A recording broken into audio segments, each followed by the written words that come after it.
She used to be a nurse in Scotland, but overnight she became a Miss Hong Kong.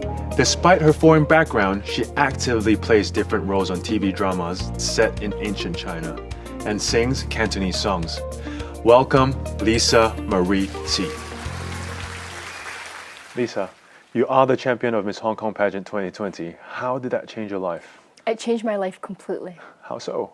So I went from living in a small town in Scotland to living in Hong Kong, and I've always wanted to live where my dad was born and brought up. So it was just a huge culture difference. Everything is so busy in Hong Kong, and it was a huge difference. And also I went from being a nurse to then being an artist overnight.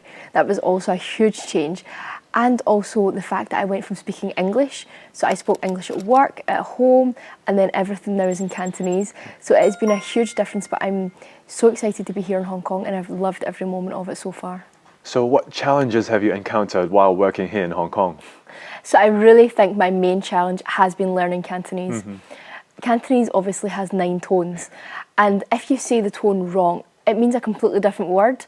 So recently I've been doing fan song,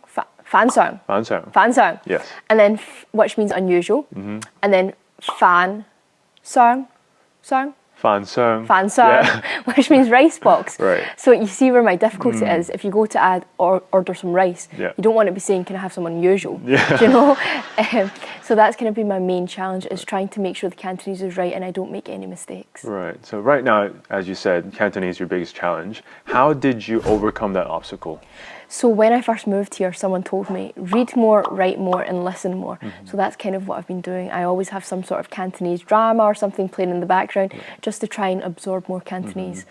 And I have a lot of English-speaking friends here. So whenever I'm with them, I always try and change the conversation back to Cantonese. I feel like the only way to really learn a language is to use it in daily life, so I try and speak it as much as possible. So you were supposed to be a nurse after you graduate, but now you are a TV artist. How do you feel about that change in career? So both careers are vastly different, but I feel like my heart and my passion and my love for my job still remains the same. What do you mean? Can you tell us a little bit more about it? So since I was young, I've always wanted to help other people. And as a nurse, I could only really provide care for 5 patients per day. But as an artist, I feel like my social media reach is much bigger.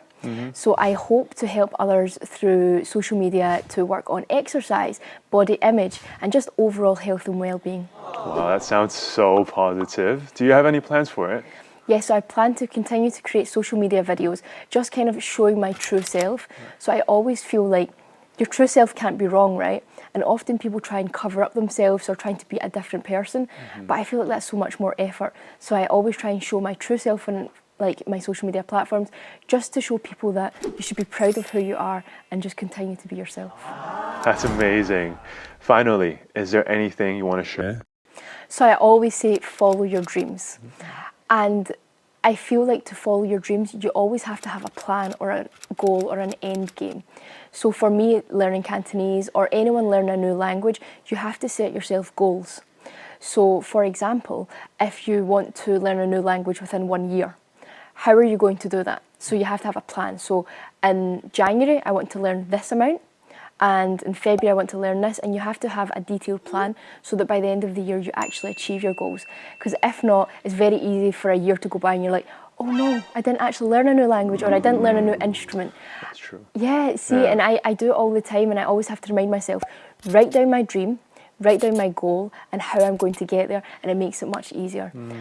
And I would always say, ask people for help. So whether it be you're bringing up a new idea, or you want to learn something new, or you need help on getting to your goal, always ask either your parents or a friend or just someone who can give you some advice if you ever get stuck. Right. And I think the most important is remember that tough times don't last, but tough people do. So if you stick to your dreams and your hopes, one day you can make it and you will make it. So I think that's what I would say. Right. I love that positivity. Well, I hope a lot of people would, learn from what we have talked about today, what you have shared as well. Thank you so much for your time today. Thank you for having me. Bye. Bye.